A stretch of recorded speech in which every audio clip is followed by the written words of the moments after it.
Welcome to Pack Talk Podcast, episode 152. Today we're talking about new puppy checklist. Everything you need before bringing your puppy home. This was a subject that was requested by one of our listeners, so I just wanted to tackle it real quick. And I've done this in the past where I've talked about what to do when you're bringing a puppy home, how to prepare your house for a puppy. So I'm basically the reason why I'm calling it new puppy checklist is because I want to consolidate all of that information in a easy to understand format. Hopefully you guys can let me know if it's easy to understand, and in a concise way that you can just easily digest it. So I don't want to drag this out or anything like that. So basically I've got my notes so I stay on track. We're going to be covering preparing your puppy to come home, which includes preparing your house for the puppy. We're going to cover bringing your puppy home. Actually, what do you do the first day you get your puppy home? What are your priorities? We're going to talk about that. Establishing your daily routine. This is going to start when your puppy first comes home, and then you're going to modify your routine as your puppy grows. And then finally, we're going to wrap it up with, next steps as your puppy's continuing to grow. What are next steps you should be thinking about? And so, there are different types of people out there getting puppies. You got people that are they happen to get a puppy randomly one day. They weren't really prepared for it. Maybe they went to the local shelter. They're looking around, they're visiting, and they see a puppy, and they're like, okay, I want to get that puppy. Boom, they got the puppy. They weren't prepared. They can prepare relatively quickly, especially with Amazon Prime, because, they got that same day, next day delivery these days, which is super convenient. And I do have links to everything as well in the description below, and we'll pin it in the first comment of the YouTube video as well. That way you guys have links to all of the basic equipment that I recommend, from the crate to the different leashes to the exercise pen, which I'll talk about as we go through here. But then the other type of person that gets a puppy is someone that's actually made a plan.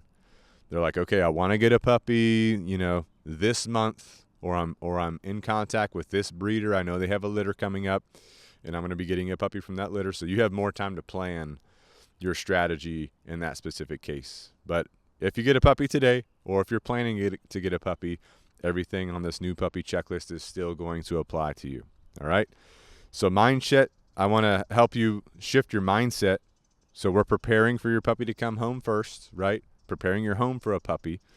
So think about this. Your puppy is going to grow. And I just visited with a family last week. They've got a beautiful 8-week-old Doberman puppy. And we talked a lot about preparing your puppy for when it grows, right? Preparing it for when it's 80 pounds versus, 10 pounds. Everything is very cute right now, but as it grows, things are going to change. So that's the same for anybody out there. If you get a golden retriever, if you get a labradoodle, if you get a Yorkie, it might be cute at the beginning, but it is going to grow. So I want your mindset to shift to, I want to do things with my puppy that are healthy for it when it's an adult as well. And I want to do things with my puppy that are going to be things I want it doing when it's a full-grown adult dog. If you can shift to that mindset right out the gate, that's going to save you a lot of pain, a lot of frustration with your dog. Because a lot of people, they get the puppy, it's cute, it's cuddly, they love holding it all the time, which is fine. There needs to be a balance there. They like the puppy jumping up on them. They like the puppy doing this, doing that. But as the puppy gets older into an adult dog, they don't like those things anymore. So we need to have a healthy balance, and most of the stuff you're doing needs to be things that you're okay with an adult dog doing, all right? So like I always say, what your puppy practices now is what they will continue to do. It might be cute now, but don't let them do it if it's not something you want a grown dog to do, all right? So first, let's talk about setting up our house. There are some basic pieces of equipment that I recommend everybody with a puppy get. Again, I have this list down in the description and pinned in the first comment on YouTube. But this list is basically going to cover all your bases, right? So preparing ourselves for when our puppy comes home, first thing we need is a crate. I prefer the Midwest Life Stages crate that comes with a divider, a single door, and I've got the link to that down in the description below. But the crate needs to be sized properly, so your puppy should be able to stand up, turn around, lay down comfortable. They don't need really anything bigger than that. That's where that divider comes into play. The Midwest Life Stages crate, they ship the divider with the crate, so you can easily expand that crate as your puppy's getting older. Now, a lot of people ask me, I'm getting like a Doberman puppy, for example. It's going to grow taller. Should I get the bigger crate to start off with, or should I get the small crate, then get a bigger crate, then get a bigger crate, then get a bigger crate as it grows, as it ages? And there are pros and cons to both. If you get the big crate right at the beginning, which is going to be the Midwest 48-inch crate with the divider, that'll fit a grown Doberman in it. And so if you get that right out the gate, you don't have to buy any more crates. You just slowly open, give the dog more room in the crate with the divider. The con to that is that the puppy sometimes will stand up on its back legs in the crate and, kind of have its front paws up. So that could be a con. To me, it's not a big deal, right, in the crate, because over time we'll calm that down.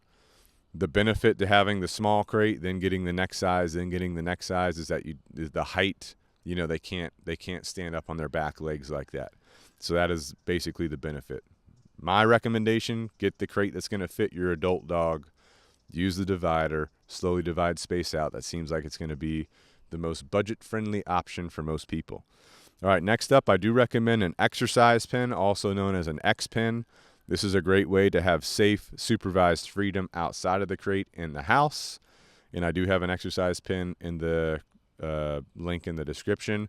The one I put in the link in the description is a plastic exercise pen. I believe it's an Amazon brand, so it's relatively inexpensive.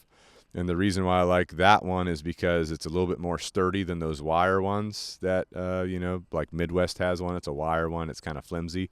I like the plastic sturdy ones, and you can easily change the shape of them and everything like that. And a lot of times those plastic exercise pens, you can actually put more panels into it or reduce panels to kind of grow with your puppy. But I do prefer the exercise pen. That gives your puppy a place to hang out in the house, get used to being, out in the house, outside of their crate. Another thing I recommend is a Fur Saver training collar. Now, you may not get this when they're, 8 weeks old or whatever. I usually will start getting these when they're about 16 weeks old, and I'll use a slip lead before that. That way you can easily adjust it as your puppy's growing relatively quickly. I do recommend a 4 to 6 foot leather leash. I prefer these over nylon, but again, I usually will hold off until they're about, 16 weeks old to get the Fur Saver and the leash. I'll start off with a slip lead when they're younger than that because I can easily adjust it, right? Bait bag for hands-free food reward delivery during training, which is a must. Easy to hold your food rewards as you're moving around. High-value food rewards. I do like freeze-dried raw. I do like cut up hot dog into pieces, but I don't like the hot dog slimy, so I like to air fry it or roast it in the oven for a while to get that sliminess away, or something similar to that. You could also use your dog's kibble, right, for training, if your dog is good to go with training with their kibble. So you got lots of options, or you could make a variety of things, right? Some freeze-dried raw, some hot dog pieces, some cut up meat from the kitchen, these kind of things. All right, we already talked about the Midwest crate. I do recommend a long line for recall training and outdoor work. Now, depending on how you're running your puppy, you could use the long line at the beginning of training, or you could save that for when they're like 16 weeks old and you're getting more serious about their recall training and outdoor work. And then I do recommend specific stainless steel food and water bowls. The reason why I recommend these is because the ones I have in the link in the description, they have a clip. You basically attach it to the side of the crate, and you can clip that bowl into there. That way the puppy can't flip it over, spill water everywhere, spill food everywhere. Super easy for cleaning. So that is my preferred food and water bowls. So I got all that stuff in the description down below, all the links. That's basically my recommendation to start off with. One thing I didn't talk about, a harness. Usually whenever I have puppies, I'll start them off either with a slip lead that goes around their neck, or a harness, and they can pull into that harness and walk around pulling in the harness. The reason why I like the harness, most of them are adjustable, and I'm not working on leash training, like hardcore at first. So if they pull around the harness a little bit, it's totally okay, right? All right, next up, we want to talk about puppy proofing your house. So be aware that your puppy might have a tendency to chew on things, right? They could get bored. They could get frustrated. They're also going to have some teething going on. That's where some toys and some chew items come in. like Monster Canine toys or bully sticks, things like this. Don't get any rope toys. I don't recommend stuffed animals that they can shred up and eat, right? But stuff that's good for them to chew on. But be aware of things around your house that are chewable. Rugs, loose items, power cords, toxic plants, right? If you don't know if your plant is toxic or not, a good way to probably assess that would be to go to Gemini. You could go to Gemini on Google, take a picture of the plant, ask Gemini, is this toxic to dogs? I'm sure it'll probably give you a good, always cross-check, any AI LLM that you're using.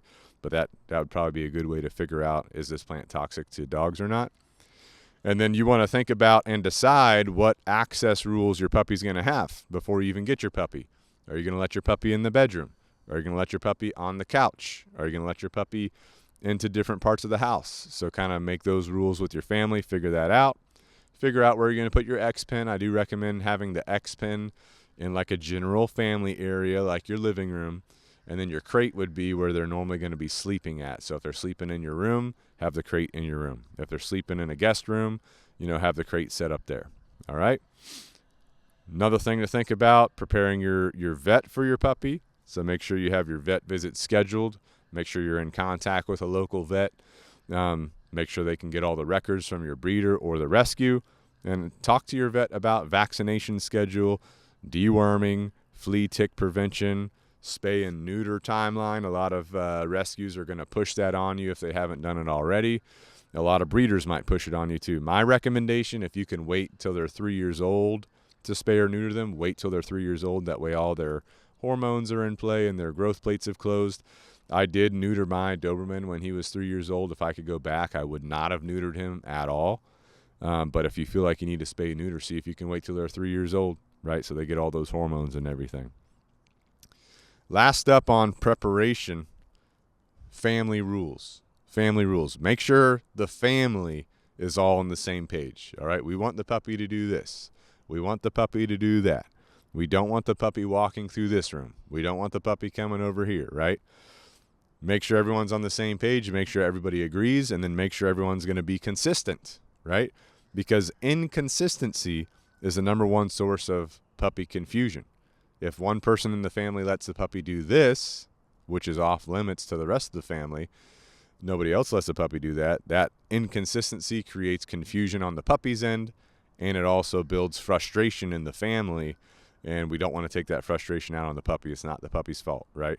If the puppy's done something that we don't like, it's because we have failed to prepare the puppy for that or communicate that to the puppy, so keep that in mind. All right, so now that we've talked about preparing your house for the puppy, let's talk about bringing your puppy home. So whenever you're going to pick up your puppy, I do consider using a crate or a secured carrier, right? Now, when you first get your puppy, it's probably fine to let it sit in your lap, hold it, because it's very small. But you want to start thinking about, how am I going to transport this puppy in my car? Is it going to be in a hammock in the car? Is it going to have a leash or a seat belt that keeps it kind of secured in that hammock? Is it going to be a crate in the car, like a gunner crate or something like that? Keep that thought process going as you guys are getting that puppy. And then you want to start working on your puppy getting very comfortable in the car, right? Having car rides and everything like that. So when you first get your puppy home, you go to the breeder, you go to the rescue, you pick it up. Now you've brought it home. The first thing I prefer to do before you even take it in the house, take it to the designated potty area. I haven't talked about this yet, but you do want to have a designated potty area. If you live in a house, this could be a certain part of your yard. If you live in an apartment, this could be a certain area of the apartment complex. If you live in a townhome, same thing. So think about this potty area. When you first get your puppy, take it there. Start getting it in the habit of going potty in this area. That will benefit you later in life. Now, something else to think about, depending on where you live. If your potty area is mostly like a concrete area, because I used to live in San Diego, California, lots of concrete everywhere. So my dogs were very comfortable just going to the bathroom on concrete. But now I'm in South Carolina, right? Less concrete, more plant, more organic matter. Some puppies prefer to go on turf if that's the kind of yard they have. Some prefer to go on grass. Some prefer to go on pine straw, depending on where you're at. If you live in a desert eat area, some might prefer the sand, So think about, that, and then think about also giving your puppy the ability to go potty in different textures. So if you have the ability to have a potty area that's mainly grass, for example, then a potty area that's mainly dirt, rotate between those two things. And I always say, when you first get to the potty area, set your puppy down and then say, go potty. That's what I use. That's the word that I use to signal to them, this is your chance to go to the bathroom. Every time you take your puppy to the potty area, say go potty first, and then let them start exploring around, going to the bathroom. Don't overwhelm them. Just be neutral to them. So you should be standing there. Ideally, you have a leash in your hand or the slip lead in your hand, the leash connected to the harness or the slip lead connected to their neck. And you're kind of letting them guide you around the potty area. You're showing them around the potty area. You're letting them explore. You don't need to say things to them. You don't need to try and excite them. You don't need to try and overwhelm them. Just let them explore and do natural things, right? So that's kind of what I do for the potty area. So first, take your puppy to the potty area. Once your puppy's gone to the potty area, you feel confident they've had time to go to the bathroom. Now you can take them inside. There's a couple things on this first day that I recommend when you first go inside. First of all, get them comfortable with their main areas they're going to be in, which is the crate and the X-pen. So you can take them to their X-pen area, set them down in there, leave some treats sprinkled around so they can explore and grab some treats as they're going, right? A little bit of time in the X-pen, and then take them over to their crate. Now, whenever you're taking them over to their crate, you're going to want to make sure that you're doing crate introductions immediately. Don't shove them in there. Just close the door. You want to make sure you have time to work this out. So throw some treats in there. Let your puppy walk in there. Get used to the concept of crossing the threshold into the crate. If you're getting your puppy from a breeder, a lot of really good breeders are already doing this for you before they come home. They're already ahead of the game for you, right? But if you don't have that ability, then this is their first time doing it, right? So get them comfortable going in, getting some food rewards coming out to you, getting some rewards from you, getting some pets from you. You can encourage them back in, right? Back and forth, back and forth. Then slowly close the door, get them used to having the door closed on them, right? Being in there for a couple minutes, open the door, let them out. So you get the idea of this. I did put a link to a video we've done on crate introductions in the description below, so you can watch that video to see specific examples on how we would do that. But basically, that's going to be what you're doing on the first day. You're getting your puppy used to your potty area. You will want to take them down there routinely every 30 to 60 minutes. Make sure they understand this is where we go potty. This is where we go to the bathroom. Some time in the X-pen, then some crate games or some time in the crate, and slowly, rotate between these three things on the first day, right? Keep your visitors minimal because we want the puppy to focus on coming home and getting used to your home setup and your home routine, all right? And speaking of routine, we want to start getting our puppy used to a routine that you're basically going to try and do most days starting off. So most puppies can hold their potty 1 hour for every month of their age, right? So if they're 1 month old, you could expect them to be able to hold their potty for 1 hour, right? If they're 2 months old, which if they're 8 weeks and they're coming home to you, that's about 2 months, right? You could expect them to hold it for 2 hours. So you want to get them used to that kind of routine of potty, right? And then slowly expand that as they grow, right? Never use the crate for punishment. I do recommend feeding meals in the crate. So whenever it's mealtime, take your puppy over to the crate, put them in there, put their food in there, right? Let them eat in there. You can stand by the crate, for the first couple of sessions just to get them used to being in the crate, that you're there. Don't just disappear and leave them guessing, right? But if your puppy does start crying or screaming in the crate, don't just rush and take them out. You got to let them kind of get that out of their system. Once they calm down, then you can take them out, right? So be very cognizant and aware that what you're reinforcing is what they'll continue to do. So if they start crying and screaming in the crate, you start taking them out when they do that, guess what? They're going to start crying and screaming a lot, right? So wait for them to calm down even for a second. They're crying, they're whining, they're quiet. Good. Walk up, open the crate door, let them out, right? So keep that in mind. These are all big things, right? The first night is can be a little bit difficult for a lot of people because for most puppies, they have not been away from their litter mates or their mother. So this is their first time essentially being alone. And again, if you're getting a puppy from a legit breeder, they're probably already preparing your puppy for this. They're doing some sleeping in individual crates. But this does take a lot of work from the breeder's perspective as well. So good breeders are setting you up for success, but not everybody is able to get a puppy from a breeder that will do that. So, this might be their first time being by themselves. So be aware that they might cry a little bit. They might whine a little bit. You do need to plan on getting up every so often to let them out to go to the bathroom. That's one of the things about having a puppy, right? You're going to be letting them out to go to the bathroom, so you're going to be missing out on some sleep. So keep all that in mind, right? So that's basically your first day, your first night. Those are the big hitters you want to be thinking about. Next thing you want to be really serious about is establishing your daily routine, because the routine is the most powerful tool for puppy development, because structure creates security, right? Puppies, they don't like chaos. They like predictability, right? So usually for a routine, what I recommend, let's just start at the morning. You wake up, you go to the bathroom yourself, then you take your puppy out to go potty. Then you bring your puppy inside, you feed them in their crate. Give them 20 minutes maybe after their food is eaten. Take them back outside to go potty in your potty session or your potty area. Maybe do a short training session after they go potty. We'll talk about that in a second. Then give them some X-Pen time, right? Let them hang out in their X-Pen play, whatever. Again, potty breaks throughout the day based on their age. Every hour is what you can expect for every month of age. So if they're 2 months old, you should be able to hold it for 2 hours, right? So you're doing your potty breaks throughout the day. Make sure you also do potty breaks before and after every major event. So if you have, for example, you're doing some X-Pen time, before they go in the X-Pen, they go potty. After they're done in the X-Pen or the X-Pen time's over, they're going potty, right? So they're getting potty breaks before and after every major event. If they're going for a car ride, before the car ride, they go potty. After the car ride, they go potty, right? So before and after every major event.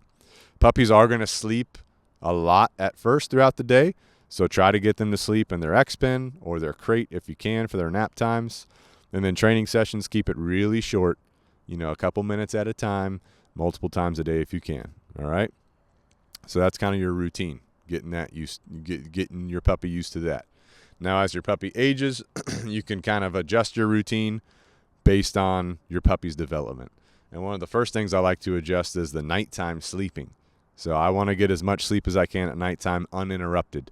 So if I was doing, every 2 hour wake up to go potty breaks, I'll be stretching that to 3 hours, stretching that to 4 hours as quickly as I can once my puppy's proving trustworthy. And you want to make sure you're doing those overnight potty breaks, because if your puppy starts practicing peeing in the crate at nighttime, that's going to be a really hard habit to break, right? That can be really challenging. So let's talk real quick about puppy training sessions whenever you're doing training with your puppy. Like after their potty breaks, you're outside, you're training your puppy. First thing I would focus on is engagement. Engagement is building eye contact on you, right? So we want your puppy to pay attention to you. So you'd be out you let your puppy go potty. Now you're out in your yard or in a general public area. And if your puppy looks at you, you can say good, you can reward them. You can say yes, you can back up, you can reward them. And I am linking videos down in the description below, and I actually link the puppy playlist that we have, puppy training playlist, that has videos on how to do all this as well, so you can get a good visual. All right, but that's your priority: rewarding eye contact, rewarding engagement, wanting your puppy to look at you more than anything else around you. And this just comes with repetition and consistency, right? The next thing I would work on with your puppy is actually leash training. So teaching your puppy how to follow the leash, not pull against the leash. And you can actually do this with a slip lead. It's more difficult with a harness. So if you've been using a harness, this is when you would be doing a little bit of slip lead work, right? So you just gently pull on that slip lead. And if your puppy's pulling away from where you're pulling, you're just holding, right? Just hold the tension there. But as soon as your puppy moves toward the direction that you're kind of putting some pressure on that slip lead, say good, reward them, release the pressure. Say yes, reward them, release the pressure, right? Be very gentle, be very consistent, mark and reward movement toward you. So this is going to be teaching them how to follow the leash and not pull against it, which helps you with everything else later. First of all, leash pulling. We do not want a leash puller, right? So yeah, those are kind of the two big things I'd be starting off with training-wise. That's going to keep your puppy kind of busy as you're going through it. That's going to keep your puppy mentally engaged, getting that mental exercise in at the same time. Some other things you want to think about as part of your training, but it's just going to be going on throughout your day, rewarding things that are beneficial long term and not allowing things that are not beneficial long term. So, for example, jumping. If your puppy jumps up, do not pet him. Do not reward him. Do not give him a piece of food. Do not say anything to them. We want our puppy to understand that when all four paws are on the ground, that's when they get rewarded. So if your puppy jumps up on you, just take a step back. They're going to put all four paws on the ground. As soon as they do that, say good, pet them. Say good, food reward, right? Do not make an exception to this if you don't want your puppy jumping in the future, right? Make sure that they only get rewarded when all four paws are on the ground. The next big behavior, biting and mouthing and chewing, right? Biting and mouthing on you or another human. Don't let them do that. Redirect them onto a toy, right? So this is where the slip lead comes in handy. If they try to bite you or mouth you, you can grab that slip lead. You can guide them away from you. You can pull out a toy that's acceptable for them to chew on and play with them with that. Then let them take that off, right? Don't let them get away with biting or mouthing on hands or clothing or anything like that, okay? Chewing, again, I would say chewing is like things around the house. Biting and mouthing is on you. So chewing furniture, chewing rugs, chewing anything in the house, power cords, whatever. Don't let them do that. Don't let them have access to those things, right? Supervise your puppy. Put them in the X-pen. Put them in the crate if you need to, right? Don't correct them when you've allowed them to practice chewing. So just limit what they're able to get access to through management.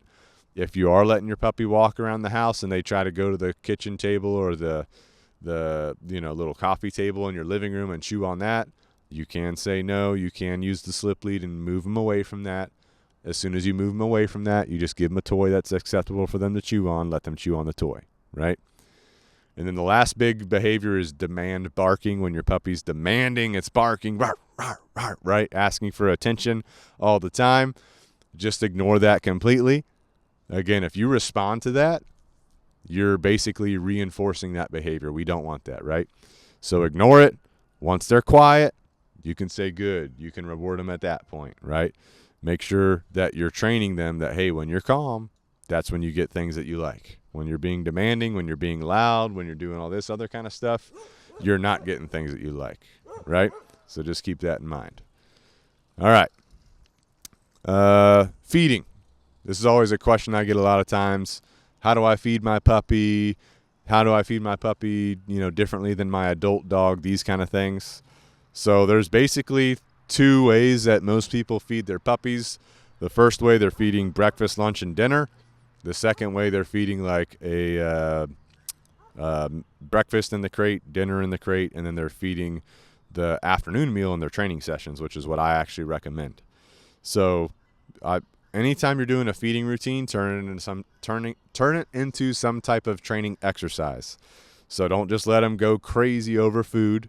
Make a little bit of structure to it. So for the crate training, take your puppy over to the crate, have them go into the crate, then put the food in after they go in the crate. That way they're getting really used to being in the crate and waiting for their food, right? During your training sessions, make sure they're doing something that's working towards your goals, like giving you eye contact or moving properly with the leash, these kind of things. Make sure it's something that's going to benefit you and your puppy long term. And for feeding itself, make sure that you've given your puppy, a raw diet or a high-quality kibble. We did the dog food tier list video, which I'll put that in the link in the description below as well. But turns out, which I was surprised, Costco kibble. Pretty good kibble, right? So get you some Costco kibble. Put some fresh food on top. That could be sardines. It could be raw food. It could be some scraps from your kitchen that are non-seasoned, things like that. But what your puppy is eating is going to directly affect their energy, their focus, their behavior, right, their development. So if you're feeding kibble, feed a kibble base. Make sure it's a good quality kibble. Add some extra things on top, like fruits, things like that. Okay? Another question I get a lot of times, new puppy exercise. How do I exercise my puppy? First of all, it's a puppy, right? Depending on your puppy's age, don't overcomplicate this. Don't do too much exercise. So short walks, right? Make sure they're calm. A lot of times I have people that have 8 to 16-week-old puppies. Hey, turn your exercise sessions into training sessions. We'll find a spot next to their house or in their yard or in a public area that's close to them, and I'll just have them work in that area for 20 minutes doing some training at the same time they're doing their little bit of exercise. So you're kind of hitting two birds with one stone, but it takes the same amount of time, 20 minutes twice a day, 20 minutes 3 times a day, 15 minutes twice a day. Depends on your puppy, depends on you, right? So just keep that in mind. But that also is getting in the mental exercise in addition to the physical exercise, which is a better balance for your puppy versus just walking them. Because if you just go for a walk and they're pulling on the leash, that's practicing leash pulling. If you're going on the walk and they start barking at stuff, now they're practicing barking at things. So just keep this in mind as you're working with your puppy.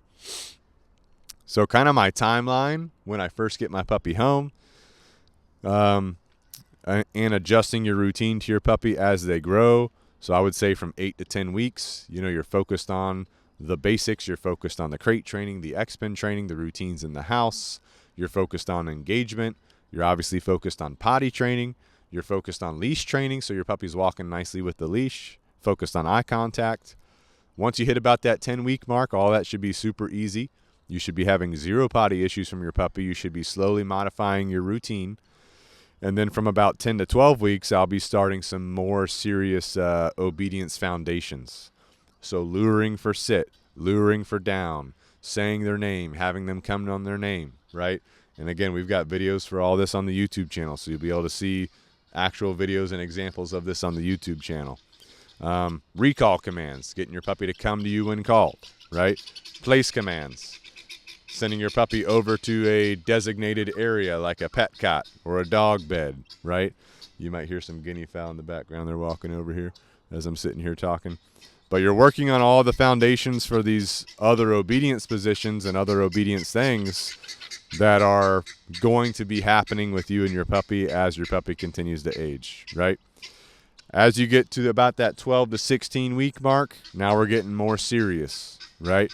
We're going to start increasing crate duration a little bit longer. We're going to start doing more serious walks, longer walks. We're going to start doing some distraction type sessions. We're going to start doing some social neutrality, right? So all these things I'm already doing, right? You want to keep socialization in mind, even though your puppy doesn't have all their vaccinations. You want to balance out the risk versus reward.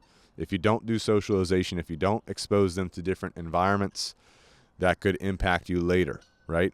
But if you do it the wrong way when they're young, that could impact health. So balance it out. Find good, clean places that you can take your puppy to, rewarding for eye contact, giving them good experiences, right?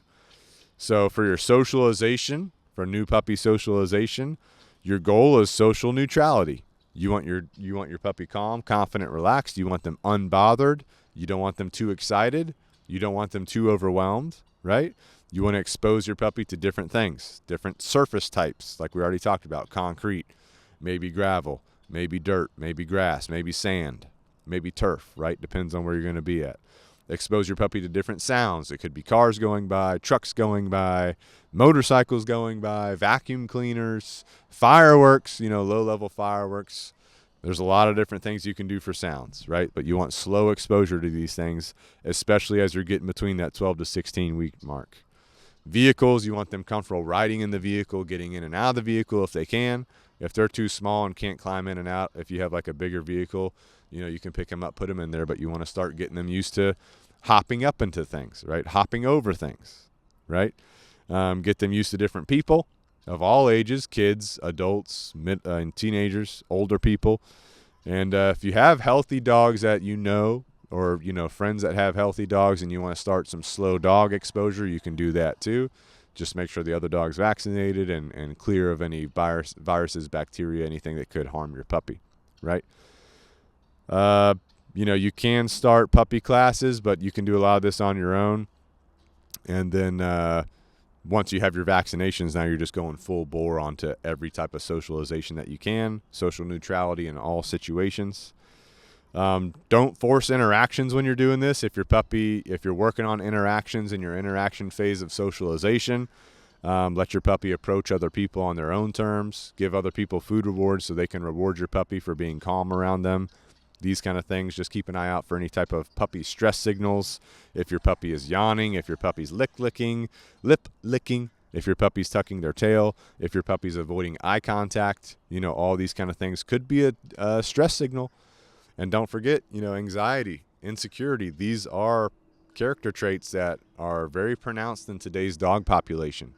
And these character traits, they start off as genetic, and then they get escalated through what the puppy's practicing until they become stronger. So if you identify anything, anxiety, if you identify any insecurity or nervousness, start working on it when your dog's a puppy immediately, right? Don't wait for them to get older. Now let's talk about as your puppy gets over that 4-month mark, over that 16-week mark. This is when you're doing more formal obedience. It could be if you're looking into doing a formal board and train program to really invest in training, get that off. You could start that at the 4-month mark, right? And that's when you're going to start making your obedience more precise, getting your socialization and your social neutrality work done, getting your generalization of training done, off-leash training. These are all things you want to be doing as they get over that 4-month mark, right? All right, let me see what I missed here. Yeah, make sure you expose them to kids. Make sure if you have kids, make sure you're teaching your kids and their friends how to interact with the puppy. No chasing the puppy, no rough play, no grabbing and pulling on the puppy, right? If you already have a dog and you're introducing a puppy to your other dog, go through a systematic process of introduction, which if you're following what we talked about today, your other dog is slowly getting used to the puppy because the puppy's going to be in their X-pen. They're going to be in their crate, right? They're not really having free roam in the house until they're trusted, right? Which is going to take some time for that potty training to be trustworthy. If you have cats, cats are a whole other animal. They're a whole other beast, right? So you need to have some good introductory protocols there, which, like I said with the dogs, if you're following what we're talking about today, you're using the X-pen, you're using the crate, you're balancing out the routines. Your cats and your other dogs and your other animals, maybe you have a turtle or something, they're slowly getting used to the puppy being at your house anyway. So that's really the best way to do it is what we're saying, right? It's going to help you in all those specific situations, right? All right. If you have dogs that are like bigger, understand that they could have joint health issues later in life. So set that up for success now, right? Feeding them quality food, understanding how dog joints are impacted as they age. If you have a high drive breed, like a working dog, like a German Shepherd or a cattle dog, things like this, you might want to look into other ways to mentally stimulate your dog because as they get older, they might require more mental stimulation exercises. You might have to channel their drives into different training methods and different training exercises. And we have videos for all this on our YouTube channel, but these are things you need to be thinking about, all right? So that's basically the consolidated way to start thinking about how to prepare your puppy for coming home, what to do on the first day, and adjusting as they get older. But the foundation that you're building in these first weeks is everything, but don't stop there. Like I said, once they hit that 4-month mark, that's when you want to get more serious about proofing behavior, introducing distractions, building real-world reliability, off-leash training, right? Understand, how do you know when your puppy's ready to take on the next level of training, the next step of training? I've tried to communicate that before in other videos and podcasts, but it's going to come up to your individual puppy and how they are mastering the current level of things that you're teaching them and training them to do, right? If you decide to try and work with a trainer, should you do board and train? Should you do private lessons? Should you do virtual training? That's going to depend on you, your puppy, your specific situation, how much time you have, how much experience you have. If it's your first dog, maybe it's all overwhelming for you. Board and train might be better. If you've had a bunch of dogs and you really love the detailed day in, day out training process and you're able to do all the repetitions, maybe private lessons or virtual training is better, right? That's going to be up to you and your dog, right? But just keep in mind that by the time your puppy hits that 6-month mark, your puppy should be very good at obedience, very good with routines, good to go off leash, right? Trusted whenever you go out places. That's setting you and your puppy up for long-term success because you've invested, all this time, effort, training into those first 6 months, and now you're reaping the benefits, right? One thing to keep in mind, when your puppy or dog gets between 1 to 2 years old or 1 to 3 years old, that's going to be essentially when they're hitting puberty. That's going to be when they're hitting their teenage years. So you might see some new behaviors develop in that time frame. And if you don't know how to handle that, that could be a time to contact a local trainer to get some advice, or you can contact us for some advice, right? But that's where we see a lot of dogs, some new behaviors show up, some different things show up that need some formality in addressing it, right? So key takeaway in all this: a great dog is not an accident. It's built on a system. And if you're listening to this, you've already started, right? You're already ready to take on that journey, that path. It's a very fun journey once you get done with the potty training, right? That potty training is the most painful part, especially when you're waking up multiple times a night taking your puppy out to go to the bathroom, right? But with all that being said, thanks for tuning in. If you guys do need help with your dog training, we at Canine Revolution Dog Training can obviously help you. We have board and train programs where people have brought their dogs to us from all over the United States. We have private lessons. We have virtual training. The virtual training is more of a coaching session, right? So you basically would get on a Zoom call with me, tell me about what's going on, and I'm going to give you specific protocols for you and your dog and steer you in the right direction. Then we would do another session. You tell me how those protocols are working, and I give you direct feedback on things to modify, things to change, right? I have written a book. It's the Ultimate Leash Training Manual. You can use it for puppies, so you can grab that on Amazon or the link down below in the description. We also have a coloring book if you have kids, or maybe you just like coloring. You can grab the I Love Dogs coloring book on Amazon. We also have Canine Revolution apparel if you want to represent the pack, the Canine Revolution pack. You can go to the Canine Revolution apparel store on Amazon, grab you a logo shirt, grab you a good to go shirt, right? Summertime is coming. If you're listening to this at the time this episode's dropped, summertime's coming. So time to get those tank tops going, time to get those short sleeve shirts going. If you want to feed your dog the best diet, the optimal diet, that's going to be a raw diet. You can get some raw at wefeedraw.com, which obviously the diet does affect how your dog behaves, how they train. You can get 50% off your first box of We Feed Raw by using the discount code Canine Revolution 50. Again, all the information is down in the description below and the show notes. Also, Canine Super Supplements is nested under Raw and Paw Company. They are the Raw and Paw Company owns the Canine Super supplement line, which is the best supplements you can get for your dog. But Raw and Paw Company also has their own raw, so you can get raw from Raw and Paw Company as well. One thing that Raw and Paw Company has that I recommend for any puppy, no matter what you're feeding them, is their puppy formula supplement. That's got it's got powdered goat milk in it. It's got all of the beneficial nutrients that are going to enhance your puppy's development as they're growing.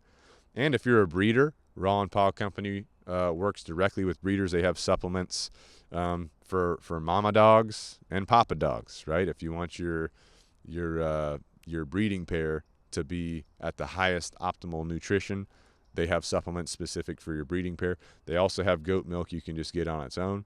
So just check out rawandpaw.com. You can hit up the Canine Super Supplements on there, and you can use the discount code Canine Revolution for 10% off of that. Monster Canine Toys on Amazon. If your dog destroys it, they will replace it. Discount code is Canine Revolution for 10% off there. And then for your own performance, we've got Jocko Fuel. So you go to jockofuel.com, discount code Canine Revolution for 10% off there. You can get your fish oil, so you can get your omega-3s. You can get the clean energy drinks. You can get the protein powder for yourself. You can get the creatine for yourself. All the options, all at Jocko Fuel. If this episode helped you, please take 30 seconds, leave us a review on your favorite podcast platform. If you're watching on YouTube, drop a comment. Let us know how the episode was. Give us your feedback. And if you have a friend that needs to hear this, share this with your friend.